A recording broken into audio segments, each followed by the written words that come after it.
शहर की जिंदगी हमेशा से शोर और हुजूम से भरी हुई थी।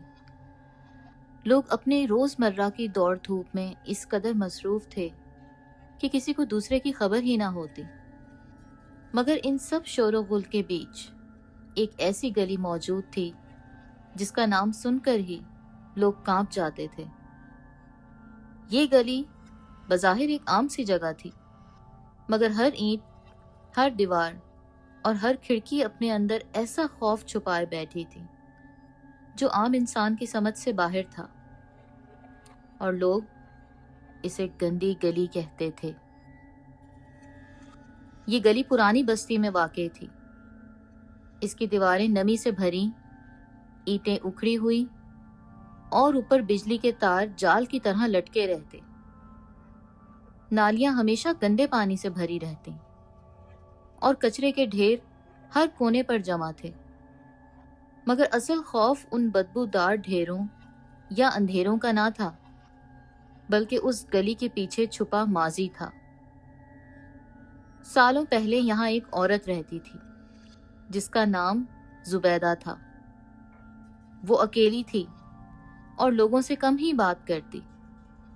मोहल्ले वाले कहते थे कि वो रातों को अजीब मंतर पढ़ा करती। कभी मुर्गियां और बकरियां गायब होती तो शक उसी पर जाता। कुछ लोगों ने तो ये भी दावा किया कि उन्होंने उसके कमरे की खिड़की से जलते चिरागों के बीच साए नाचते देखे हैं। मगर चूंकि वो किसी से उलझती नहीं थी, लोग बस दिल में डरते और जबान बंद रखते।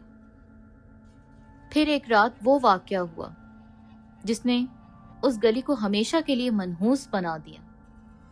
लोग बताते हैं कि जुबैदा का मकान अचानक आग के शोलों में लिपट गया। उसकी चीखें इस कदर हौलनाक थीं कि पूरा मोहल्ला जाग उठा। लेकिन सब लोग बस तमाशाई बने खड़े रहे, क्योंकि कोई उसके करीब जाने की हिम्मत न कर सका। वो जलती रही और आखिरकार उस गली में उसकी राख बिखर गई। उस रात के बाद गली की फिजा ही बदल गई। दिन के वक्त सब कुछ मामूल के मुताबिक लगता, मगर शाम ढलते ही गली का मंजर बदल जाता। लोगों ने कहना शुरू किया कि अंधेरों में कदमों की आवाजें सुनाई देती हैं, जैसे कोई पीछे चल रहा हो। कभी नाली के पानी में खून का रंग दिखाई देता, कभी कचरे के ढेर में बच्चे की रोने की आवाज आती। मोहल्ले की औरतें जब पानी भरने उस गली से गुजरती तो अक्सर बेहोश होकर गिर जाती और होश में आने पर कहती कि किसी ने उनके कान में कुछ सरगोशी की थी। कुछ दिनों बाद लोग उस गली से बिल्कुल कतराने लगे। दुकानदार दुकानें मगरिब से पहले ही बंद कर देते। बच्चे खेलते खेलते कभी उस गली की तरफ भाग जाएं तो माएं चीख कर उन्हें खींच लाती थीं। यहाँ तक कि अगर किसी के घर मौत हो जाती तो जनाजा भी दूसरे रास्ते से निकाला जाता। एक शख्स जिसका नाम रशीद था अक्सर लोगों को कहता कि ये सब वहम है, डरने की जरूरत नहीं। मगर एक रात वो खुद देर से घर लौटा और उस गली से गुजरने लगा। सुबह उसकी लाश नाली के करीब मिली।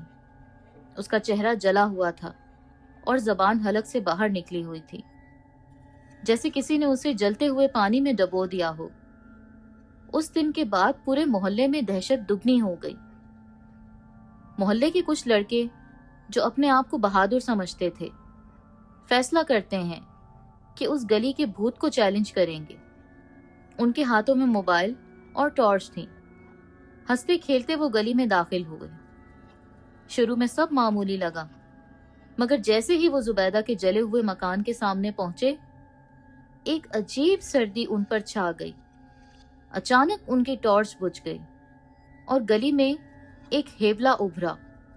जलते हुए चेहरे वाली औरत दिखाई दी जिसकी आंखों से सुर्ख शोले निकल रहे थे। अब वो उनके सामने खड़ी थी। एक लड़का जमीन पर गिर गया क्योंकि उसके पांव को किसी ने जंजीर से जकड़ लिया था। बाकी लड़के भाग निकले, लेकिन पीछे से उन्हें ऐसी चीख सुनाई दी जिसने उनकी रूह तक को हिला दिया। सुबह जब लोग गली में गए तो वहां सिर्फ एक जला हुआ जूता और मोबाइल फोन मिला, लेकिन वो लड़का कभी वापस ना आया। उस वाकये के बाद पूरे मोहल्ले ने फैसला किया कि इस गली को मुकम्मल तौर पर बंद कर दिया जाए। बड़ी बड़ी ईंटों से दीवार खड़ी की गई ताकि कोई उसमें दाखिल ना हो सके, लेकिन दीवार के बावजूद रात को अजीब बदबू मोहल्ले में फैलती। कभी किसी के दरवाजे पर खून के धब्बे होते, कभी किसी की खिड़की से जलती आंखें झांकती।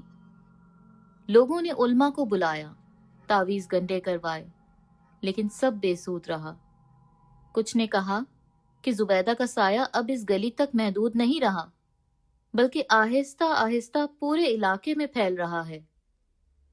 आज भी लोग गंदी गली का नाम लेने से घबराते हैं।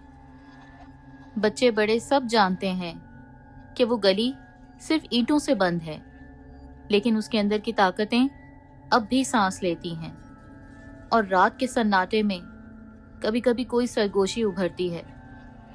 मेरा बदला अभी बाकी है।